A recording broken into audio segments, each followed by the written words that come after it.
fishing, fish on. Kahuli ulit tayo.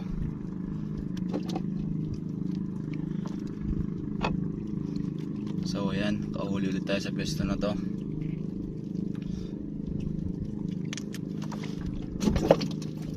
Medyo may hangin nga pala ngayon dito sa laot, kaya medyo magalaw yung bangka natin ngayon. Ayan, so mamaya maya baka sakaling mawawala lang din yan.